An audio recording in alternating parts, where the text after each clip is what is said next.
अनुराग यक्षिणी की आंखों में देखते हुए ही कहता है, वरना क्या यक्षिणी? यक्षिणी कुछ जवाब नहीं देती है, चुप खड़ी रहती है। उसे लगा था इतना सब कहने पर अनुराग वहां से चला जाएगा, पर वो वहां से जाने का नाम ही नहीं ले रहा था, क्योंकि वो ग्रेवयार्ड कोठी से कसम खाकर निकला था कि वो आज यक्षिणी का शिकार बनकर ही रहेगा। उसको उसके अभिशाप से मुक्ति दिलाकर रहेगा, चाहे फिर कुछ भी हो जाए। यक्षिणी अनुराग को एकटक नजरों से देखते हुए नम लहजे के साथ कहती है, चले जाओ यहाँ से लेखक बाबू, मैं कहती हूँ चले जाओ, इसी में तुम्हारी भलाई है। अनुराग ना में अपना सिर हिलाते हुए कहता है, नहीं यक्षिणी, मैं कहीं नहीं जाने वाला। आज मैं तुम्हें तुम्हारे अभिशाप से मुक्ति दिलाकर ही जाऊंगा। मार दो मुझे यक्षिणी, मार दो। अनुराग बार बार यक्षिणी को अपने आप को मारने के लिए कह रहा था, पर यक्षिणी थी कि खामोशी के साथ खड़ी हुई थी। अनुराग के दिल में अपने लिए इतना प्यार देखकर वो भी हैरान रह गई थी। उसे नहीं लगा था कि 15 साल की उम्र में ही अनुराग के दिल में उसके लिए इतना प्यार बढ़ जाएगा कि वो उसके लिए मरने के लिए भी तैयार हो जाएगा। वो तो बस अनुराग को अपने मोह में बांधने के लिए आई थी, ताकि जब अनुराग बड़ा हो तो उसे कुछ करने की जरूरत ही ना पड़े। अनुराग खुद उसके पास चलते हुए आ जाए, पर वो मोह कब अनुराग के दिल में प्यार में बदल गया था उसे पता ही नहीं चला था। अनुराग के दिल में अपने लिए इतना प्यार देखकर यक्षिणी की आंखें भी नम हो गई थी। अनुराग फिर यक्षिणी पर दबाव बनाते हुए कहता है, ऐसे खड़े मत रहो यक्षिणी, अमावस्या की रात बीतती जा रही है और अमावस्या की रात बीतने से पहले तुम मुझे मार दो और पालो अपने अभिशाप से मुक्ति। यक्षिणी नम लहजे के साथ ही कहती है, मैं तुम्हें अभी नहीं मार सकती लेखक बाबू, अगर इस उम्र में मैंने तुम्हें मार भी दिया तो मुझे मेरे अभिशाप से मुक्ति नहीं मिलने वाली। ये बात तुम क्यों नहीं समझ रहे हो? अभी वो वक्त नहीं आया है। अनुराग यक्षिणी की एक नहीं सुनता है और अपने ही मन की लगाते हुए कहता है, वो वक्त आ गया है यक्षिणी, यही सही वक्त है, मार दो मुझे। यक्षिणी कुछ सोचते हुए अपने आप को दोष देते हुए कहती है, सारा कसूर मेरा ही है, मुझे इतनी जल्दी तुम्हारी जिंदगी में आना ही नहीं चाहिए था। ना मैं तुम्हारी जिंदगी में आती और ना तुम इस तरह मेरे हाथों मरने के लिए तैयार होते। मेरी वजह से तुम अपना बचपन भी नहीं जी पाए हो, हमेशा मेरे ख्यालों में डूबे रहते हो, पर अब ऐसा नहीं होगा। तुम अपनी बाकी की जिंदगी अच्छे से जियोगे, मैं अपनी गलती सुधारूंगी। जैसे ही यक्षिणी ये बात बोलती है, अनुराग के दिल को एक झटका सा लगता है। उसने कभी नहीं सोचा था कि यक्षिणी कभी उससे ऐसा कहेगी। अचानक से यक्षिणी की आंखें नम होने लग गई थी, उनमें आंसुओं की बड़ी बड़ी बूंदें आने लग गई थी। यक्षिणी की आंखों में आंसू आते देख अनुराग की आंखें भी नम होने लग गई थी। अनुराग भी नम लहजे में कहता है, ये तुम क्या बोल रही हो यक्षिणी, ऐसा कुछ नहीं है, तुमने ही तो मेरी जिंदगी संवारी है। यक्षिणी फिर अपने आप को कसूरवार ठहराते हुए कहती है, नहीं लेखक बाबू, मैंने तुम्हारी जिंदगी बिगाड़ी है, पर अब और नहीं। वो सारे पल जो तुमने मेरे साथ बिताए हैं वो सारी यादें मिटा दूंगी मैं, ताकि तुम अपनी बाकी की जिंदगी अच्छे से जी सको। अब मैं तुमसे तभी मिलूंगी जब मेरा इस लोक से मुक्ति का वक्त आएगा, और वो मुलाकात हमारी आखिरी मुलाकात होगी लेखक बाबू। अनुराग हड़बड़ाते हुए घबराहट के साथ कहता है, नहीं यक्षिणी, तुम ऐसा नहीं कर सकती, तुम हमारी यादें नहीं मिटा सकती। यक्षिणी अपनी बात पर अडिग रहते हुए कहती है, तुम शायद भूल रहे हो लेखक बाबू, मैं कौन हूँ।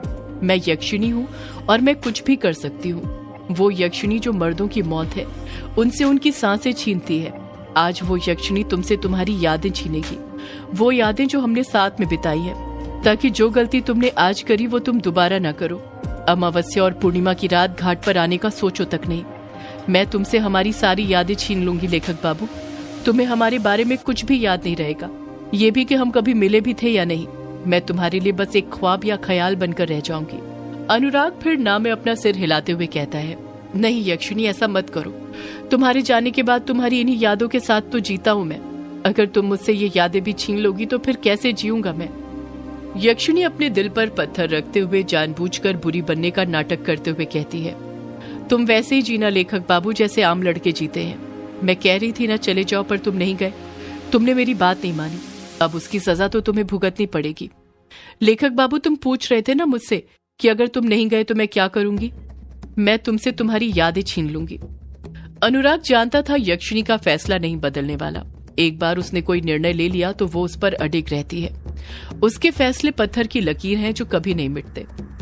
अनुराग यक्षिणी की आंखों में देखते हुए रूठे स्वर में कहता है, सिर्फ यादें क्यों यक्षिणी, मेरी सांसें भी छीन लो ना, मेरा सब कुछ तुम्हारा ही तो है।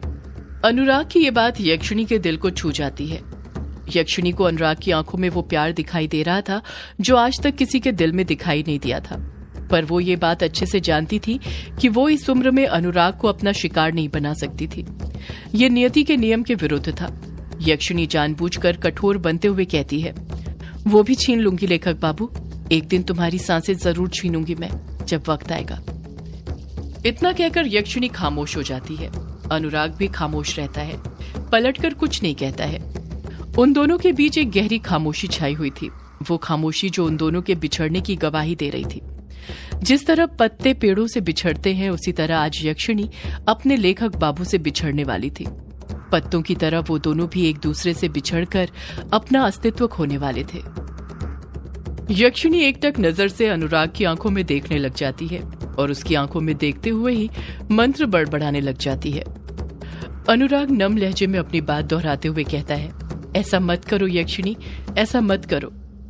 अनुराग के बार बार कहने पर भी यक्षिणी नहीं रुकती है और वो मंत्र पढ़ते रहती है। देखते ही देखते अनुराग की आंखों के सामने वो सारे पल गुजरने लग जाते हैं जो उसने यक्षिणी के साथ बिताए थे। उसकी आंखों के सामने वो पल चलने लग जाता है जब उसने यक्षिणी को अपनी जिंदगी में पहली बार देखा था। वो काला झाड़ी जंगल में खो गया था और तब उसे यक्षिणी मिली थी।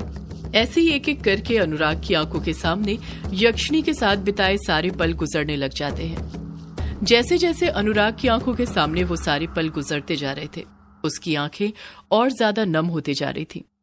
उन नम होती आंखों में बड़े बड़े आंसू आने लग गए थे। अनुराग को यक्षिणी धुंधली दिखाई देने लग गई थी। उसके सीने में इतना दर्द हो रहा था कि वो अब कुछ बोल तक नहीं पा रहा था, बस ना में अपना सिर हिलाए जा रहा था, जैसे यक्षिणी से कह रहा हो कि वो ऐसा ना करे, उसकी यादें ना मिटाए। अनुराग को अब भी आस थी कि यक्षिणी रुक जाएगी और उससे उन दोनों की यादें नहीं छीनेगी, पर यक्षिणी नहीं रुक रही थी। वो बस मंत्र पढ़े जा रही थी। वो उन दोनों की यादें अनुराग के दिमाग से मिटा रही थी। जैसे जैसे यक्षिणी मंत्र पढ़ते जा रही थी, उसके खुले बाल अपने आप आपस में सटते हैं और उनके अपने आप चोटी गुथने लग जाती है। देखते ही देखते अनुराग की आंखों के सामने से सारे पल गुजरने लग जाते हैं और अब बस एक आखिरी पल बचा था, आज का पल, अमावस्या की रात वाला पल। वही पल अनुराग की आंखों के सामने से गुजर रहा था। जैसे ही वो पल यक्षिणी की यादें मिटाने वाली बात कहने तक बीतता, यक्षिणी मंत्र पढ़ना बंद कर देती है। यक्षिणी के मंत्र बंद करते ही उसकी गुथी चोटी का जूड़ा अपने आप बंध जाता है। उसी वक्त अनुराग की दोनों आंखों से दो बड़े बड़े आंसू निकलते हैं। वो दोनों आंसू एक साथ अनुराग के चेहरे से झलकते हैं और जैसे ही नीचे गिरते हैं एक दूसरे में मिल जाते हैं। वो दो आंसू की बूंद नीचे गिरते वक्त एक आंसू की बूंद में बदल जाती है। वो आंसू की बूंद नीचे गिरती उससे पहले ही यक्षिणी अपना सीधा हाथ आगे बढ़ाती है और उस आंसू की बूंद को अपनी मुट्ठी में बंद कर लेती है। जब यक्षिणी अपनी मुट्ठी खोलती है तो उसके हाथ में चमेली का एक सफेद फूल था। उसी फूल के ऊपर पानी की एक बूंद थी। वो पानी की बूंद ही अनुराग के आंसू की बूंद थी। यक्षिणी जैसे ही उस चमेली के फूल को अपने जूड़े की तरफ ले जाती है, उसके जूड़े में चमेली के फूलों का अपने आप गजरा लग जाता है और वो उस फूल को भी अपने जूड़े में लगा देती है। उसमें रखी आंसू की बूंद किसी मोती की तरह चमक रही थी, जिस कारण उस गजरे में लगे फूलों के बीच भी वो फूल साफ दिखाई दे रहा था। ऐसा लग रहा था जैसे यक्षिणी अनुराग के आंसू की उस बूंद को संभाल कर रखना चाहती थी। अनुराग को अब यक्षिणी और ज्यादा धुंधली दिखाई देने लग जाती है। सिर्फ यक्षिणी ही नहीं, उसके आसपास की चीजें भी। जब से अनुराग की आंखों से वो आंसू की बूंद गिरी थी, उसे चक्कर आने लग गए थे। उसका सिर घूमने लग गया था। वो दोनों हाथों से अपना सिर पकड़ लेता है। उसका सिर बहुत तेज घूम रहा था। उसी वक्त उसे बृजेश्वर के पुकारने की आवाज सुनाई देती है, अनुराग बेटा, अनुराग।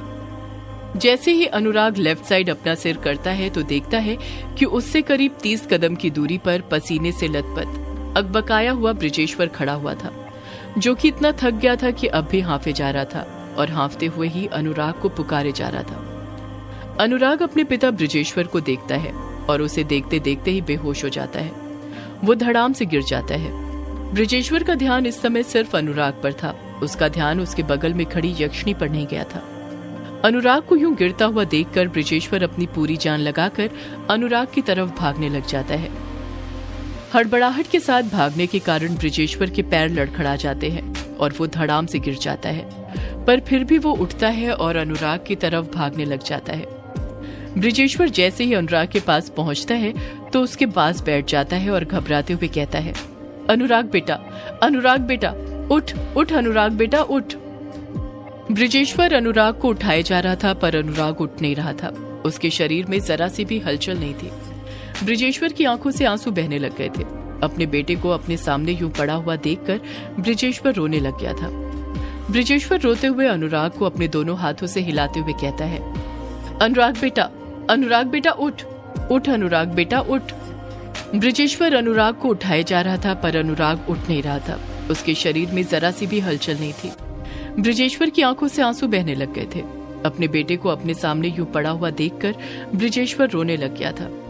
ब्रिजेश्वर रोते हुए अनुराग को अपने दोनों हाथों से हिलाते हुए कहता है, उठ अनुराग बेटा उठ। पर अनुराग नहीं उठता है। कुछ देर तक ब्रिजेश्वर वैसे ही अनुराग को हिलाते हुए उठाने की कोशिश करते रहता है, पर जब अनुराग नहीं उठता है वो बगल में देखता है, तब उसका ध्यान यक्षिणी पर जाता है।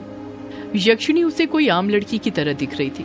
उसका पहनावा भी वैसा ही था, इसलिए ब्रिजेश्वर उसे पहचान नहीं पाता है। वो उसे कोई आम लड़की लगती है। ब्रिजेश्वर को लगने लग जाता है कि उस लड़की ने अनुराग को कुछ कर दिया था, उसे मार दिया था। ब्रिजेश्वर तुरंत अपनी जगह पर खड़ा होता है और गुस्से के साथ यक्षिणी से कहता है, क्या किया तूने मेरे बेटे के साथ? वो कुछ बोल क्यों नहीं रहा? जब एक पिता अपने सामने अपने बेटे की लाश देखता है तो वो अपना आपा खो बैठता है। वही आपा ब्रिजेश्वर ने खो दिया था। यक्षिणी कुछ जवाब नहीं देती है, बस ब्रिजेश्वर को घूरते रहती है। अमावस्या खत्म होने वाली थी और अभी तक उसने शिकार नहीं किया था, जिस कारण उसके हाथ पर झुर्रियां पड़ने लग गई थी। वो कमजोर पड़ने लग गई थी। वो कमजोरी उसने अपने आप में महसूस कर ली थी। महाडायन का अभिशाप उस पर हावी होने लग गया था और उसके अंदर की डायन जागने लग गई थी, जिस कारण उसे ब्रिजेश्वर में अपना शिकार दिखने लग गया था। वो भूल गई थी कि ब्रिजेश्वर अनुराग का बाप था। ब्रिजेश्वर फिर यक्षिणी से पूछता है, बोल क्या किया तूने मेरे बेटे के साथ? तूने उसे क्यों मारा? यक्षिणी हंसते हुए ही कहती है, मैंने उसे नहीं मारा, मारूंगी तो मैं तुझे। यक्षिणी को यूं हंसता हुआ देखकर ब्रिजेश्वर का गुस्सा और ज्यादा बढ़ जाता है। वो गुस्से के साथ कहता है, मैं तुझे छोड़ूंगा नहीं, मार दूंगा तुझे। यक्षिणी हंसते हुए ही जवाब देती है, बड़े अजीब हो तुम दोनों बाप बेटे। एक बाप है जो मुझे मारने की बात कर रहा है और एक बेटा था जो मेरे लिए खुद मरने के लिए तैयार था। तुम्हारे परिवार में ये मारना वारना ही चलते रहता है, उसके अलावा तुम्हें कुछ आता नहीं क्या? ब्रिजेश्वर चुप खड़ा रहता है और उसे गुस्से से घूरता रहता है। यक्षिणी अपनी बात आगे जारी रखते हुए कहती है, अच्छा हुआ तू आ गया। इतनी देर से यहाँ पर खड़ी थी, कोई मर्द ही नहीं मिल रहा था। मिला भी तो तेरा बेटा जो अभी मर्द नहीं बना, इसे कैसे मार देती मैं? पर अब तू मुझे मिल गया है ना, और तेरे मिलने के साथ ही मुझे मेरा आज का शिकार भी मिल गया है। जब ब्रिजेश्वर यक्षिणी के मुंह से शिकार शब्द सुनता है तो वो समझ जाता है कि उसके सामने कौन खड़ी हुई थी। अगले ही पल उसके हाथ पैर ठंडे पड़ने लग जाते हैं। उसके हाथ पैर ठंडे पड़ने के साथ ही उसका गुस्सा भी ठंडा पड़ जाता है। ब्रिजेश्वर यक्षिणी को देखते हुए डर के साथ हकलाते हुए कहता है, कौन हो तुम? यक्षिणी फुसफुसाते हुए कहती है, मैं यक्षिणी, तेरी मौत। जैसे ही यक्षिणी ये बात बोलती है, ब्रिजेश्वर की रूह कांप जाती है। उसके रोंगटे खड़े हो जाते हैं। सदियों से है पुरानी ये है यक्षिणी की कहानी। यक्षिणी एक आग है, यक्षिणी तेरा ख्वाब है,